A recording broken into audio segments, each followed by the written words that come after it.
आदि लोगों में उनकी जन्मभूमि, उनकी कर्मभूमि, उनकी कर्मस्थली को हमने बहुत निकट से देखा। मैंने जब से बचपन में होश संभाला तब से हम इस पूरी यात्रा को देख रहे हैं।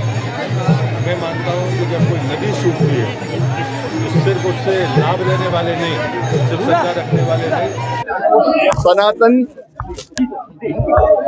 धर्म के ध्वजवाहक, हमारी संस्कृति और जीवन मूल्यों के पोषक,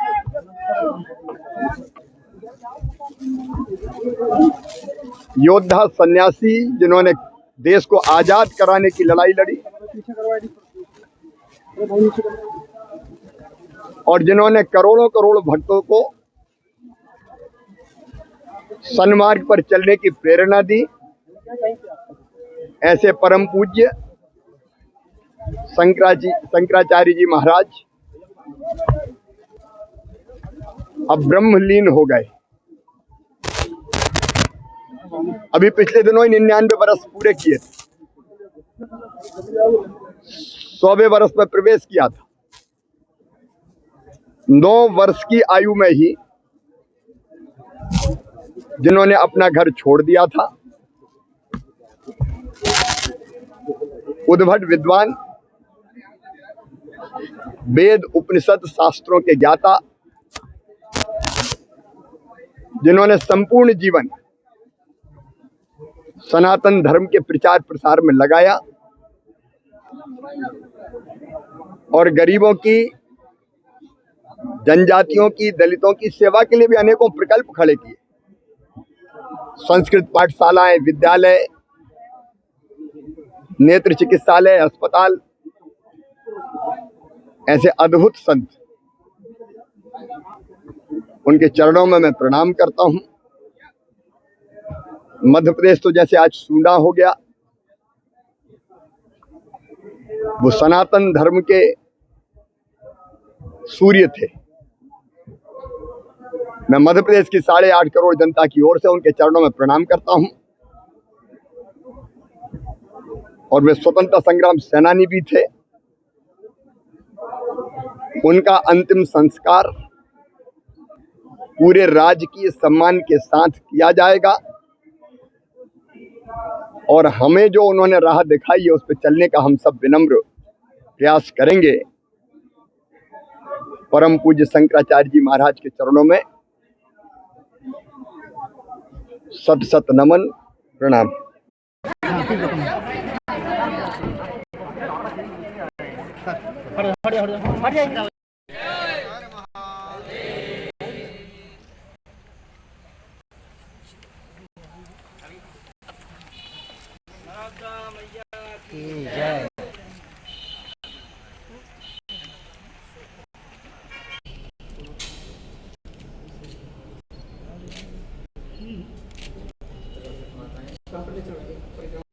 हम जो फर्जी वसीयत मानते हैं उसमें ये लिखा हुआ है, इसके बाद ये होगा, उसके बाद ये होगा, इसके बाद ये होगा।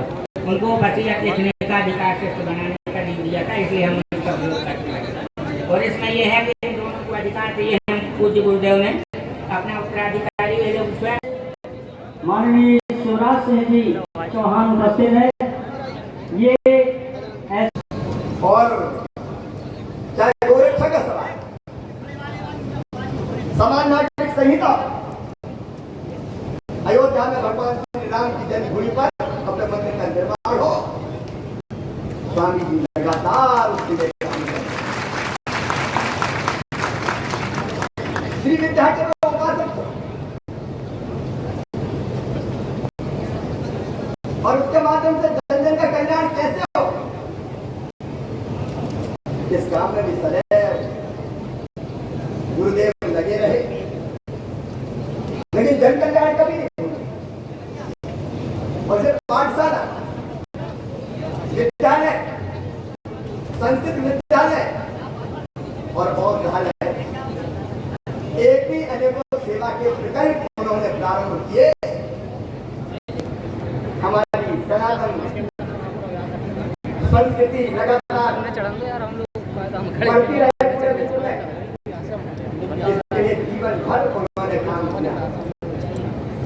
मैं सच में अगर उनका परिचय दूं, एक पंक्ति में वो ज्ञान, भक्ति और कर्म के त्रिवेणी संगम थे। उनके दर्शन करके तीनों में स्थान देते हैं।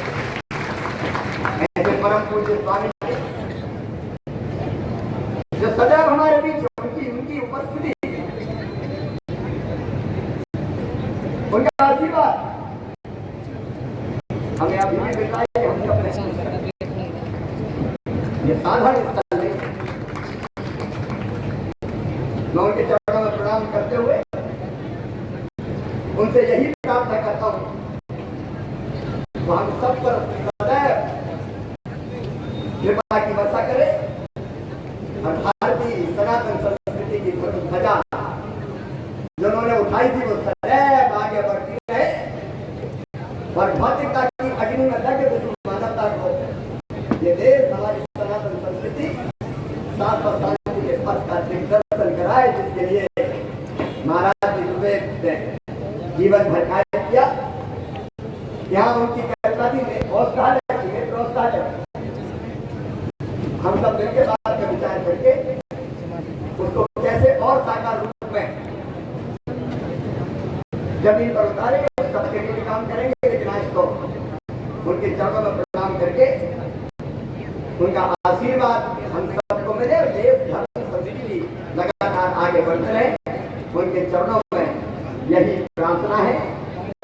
परम पूज्य गुरुदेव स्वामी शंकराचार्य जी महाराज की, धर्म की, अधर्म का, प्राणियों में, विश्व का, भारत माता की, गौ माता की, हर हर महादेव।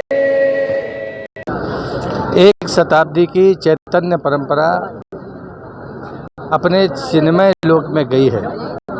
भारतीय सनातन परंपरा में आत्मा की विश्रांति का जो सबसे योग्य समाधान है और उसी के तहत आज ये दिवस है और हम सब स्वामी जी के चरणों में अपना आदर व्यक्त करने, श्रद्धांजलि व्यक्त करने यहाँ पर प्रस्तुत हुए और मैं मानता हूँ ये सिद्ध क्षेत्र हम सबको ऊर्जा देता रहेगा।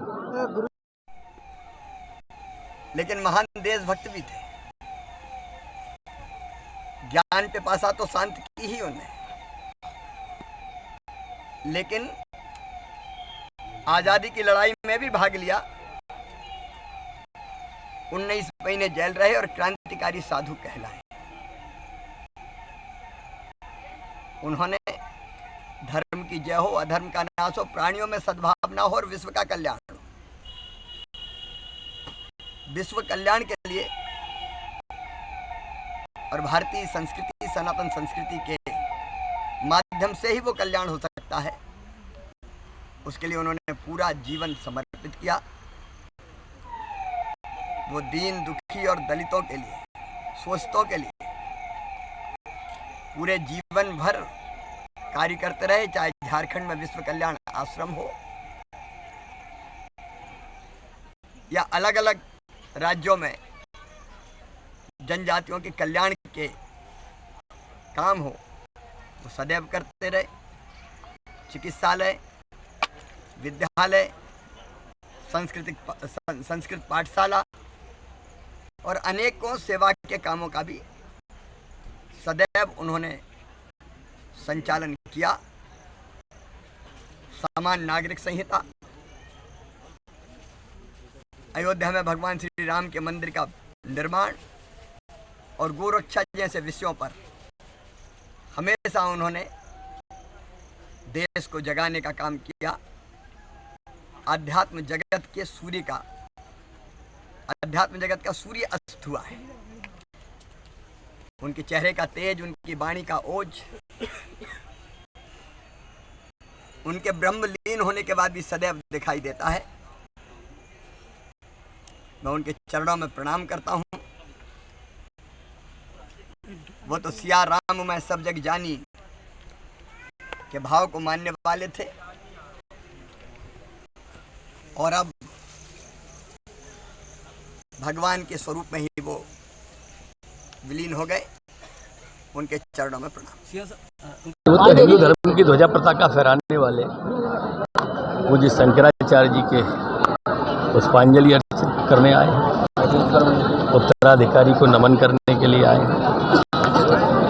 हमारे धर्म की जो 4 श्रेष्ठ होते हैं उनमें से 2 आपके सामने, तो इसलिए उनको विनम्र नमन।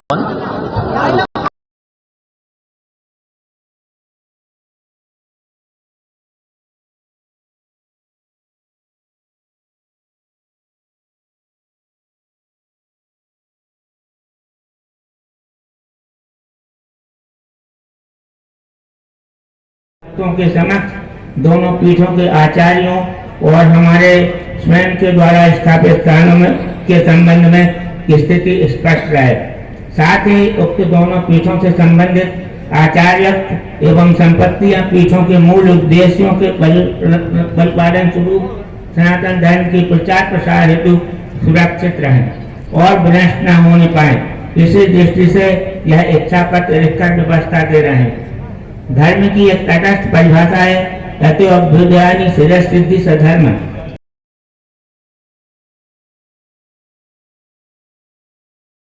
लेकिन महान देशभक्त भी थे। ज्ञान पिपासा तो शांत की ही उनने, लेकिन आजादी की लड़ाई में भी भाग लिया।